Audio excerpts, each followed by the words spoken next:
next we move to the third phase, which is about how to create concept model before we go into the hands-on, really.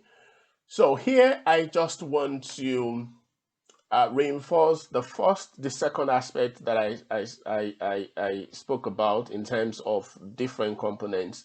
Now I'm going to talk about the principle, more like 5 steps um, to creating concept models. So I just try to put in some form of systematic approach into how you can create your concept model. And I think if you adopt this, then you'll find it a lot easier to create concept models.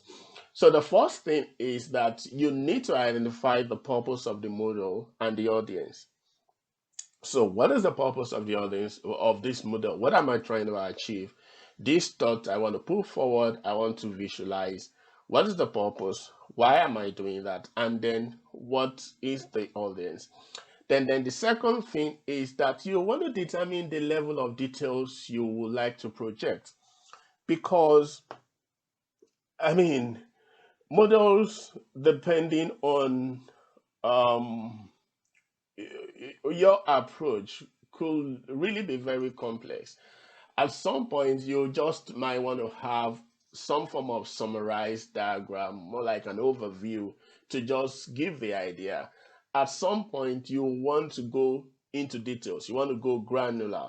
And then this again speaks to the audience that you're trying to project this information to, and then the purpose of the model. So if the purpose is to give more clarity, then it's going to reflect on the level of details you want to push forward.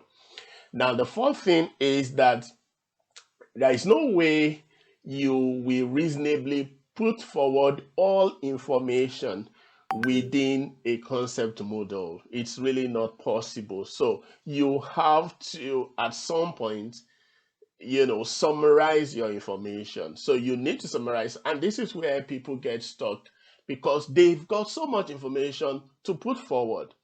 They really don't know where to draw the line between what the audience needs and what they intend to put forward. So it's not all the information that you have, it's not all the details that you need to put forward. You just need to draw a line at some point, between what you want them to know and what they need to know. And then the fourth thing is that you now create an outline. Now, this outline, we identify the subject, we identify the interaction, and then it's going to identify the structure. At this point, you can decide not to talk about the aesthetics yet in terms of the themes and the colors and the beautification. You may just leave it at first. So if you are just starting, it will be good for you to sketch that, to put it on a piece of paper. But if you have been doing this over and over, then you can skip that stage where you have to put it on a piece of paper. You can just decide to go in directly into the visualization environment or the concept modeling environment or the software, and then you start creating your concept without necessarily having to sketch it. Okay, so if you ask me about the steps to creating concept model, I'll summarize it in just 5 easy steps. First, you identify the purpose of the model and the audience. You determine the level of the details you would like to project. Then you summarize it. You need to summarize at some point. And then you outline it, identifying those components, their interaction and their structure.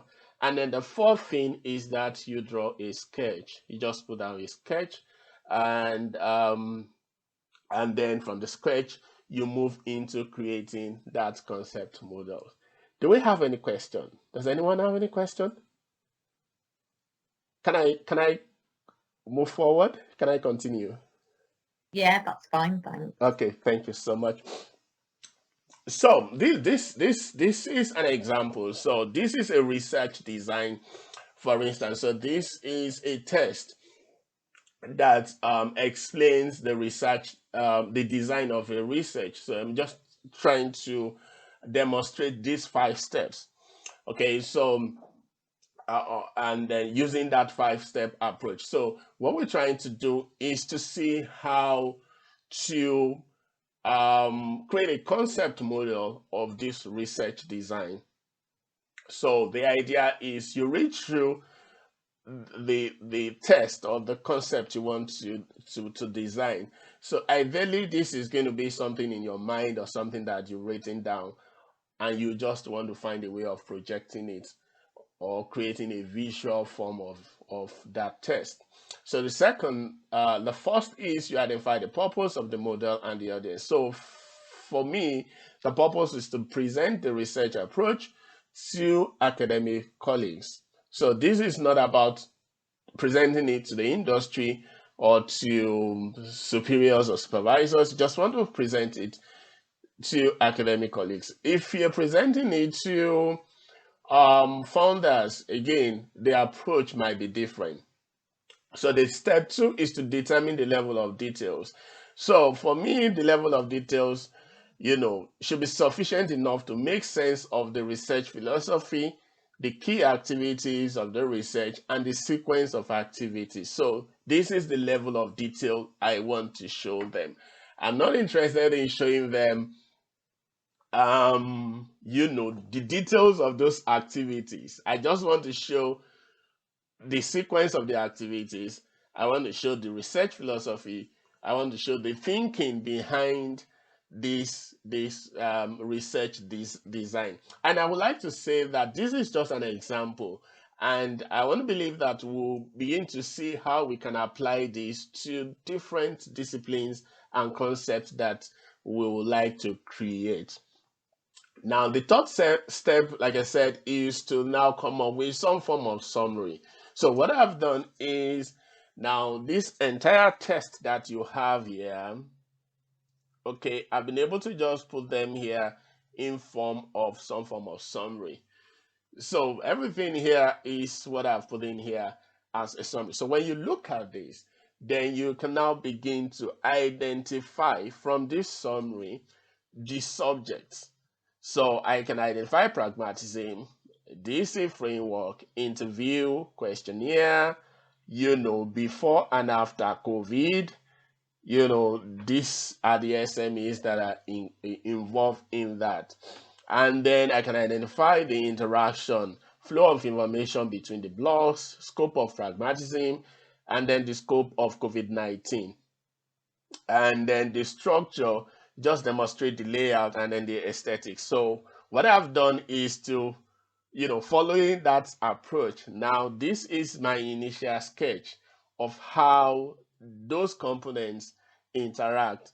And this is the final, what's it called now, model of what that design looks like. So when you look at this now, you see that this starts by identifying the research question, and then from the research question moves to so you can also see that you've got 2 phases here, okay, before COVID and during COVID.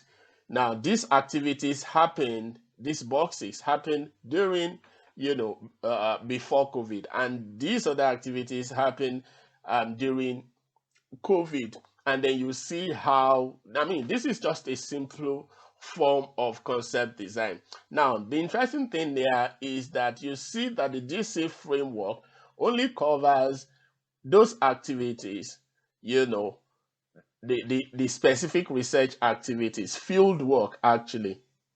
Whereas the pragmatic framework here, worldview, which is the philosophy, covers everything, from identifying your research questions, of identifying my research question, and presenting my results. So when you look at this, simply, it gives an overview of what you're trying to present, or of the concept I'm trying to present. And this makes things a lot easier, even for the person or the researcher that is trying to put this forward.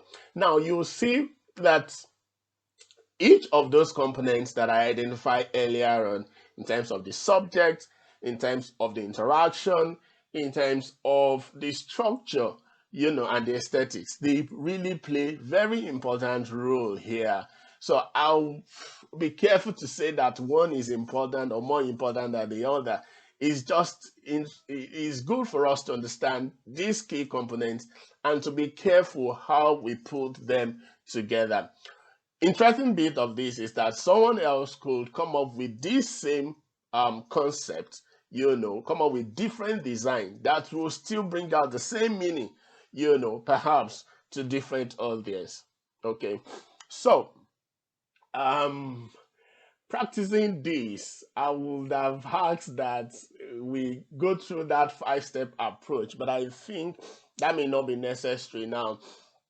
What I'm going to do now is to ask if we've got questions, but if we do not have any question, then we go into the draw.io environment, and then we'll see what we can create. Um, I wouldn't know if someone has a concept model you would like to create.